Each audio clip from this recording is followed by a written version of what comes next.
कि फैसल साले हयात साहब जो हैं नून लीग के हवाले से उन्होंने हिमायत और तमाम अपने लोगों को भी कहा है कि नून लीग की सपोर्ट की जाए। तो आपको पता है कि ये इलाका क्योंकि हल्के से बाहर है, मैंने ये मुनासिब समझा कि मैं लॉ एंड ऑर्डर की मीटिंग पे आया था, बड़ी फैसल साले हयात साहब की तरफ हाज़िरी दी जाए और उनके रुफ़का साथियों से मुलाकात की जाए। और फैसल साले हयात साहब के ऐलान के बाद इस इलेक्शन पे बड़ा मुस्बत असर पड़ेगा, क्योंकि उनके मुरीदैन, उनके रुफ़का, उनके साथी पूरे झंग में मौजूद हैं, हर हल्के में उनकी फॉलोइंग है।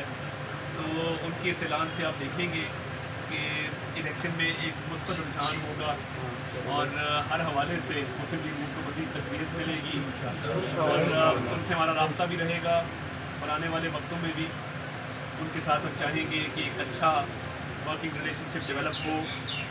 और इस इलेक्शन में जो उन्होंने ऐलान किया है तो उनके मुंतहिद दिल से मशहूर। ओके।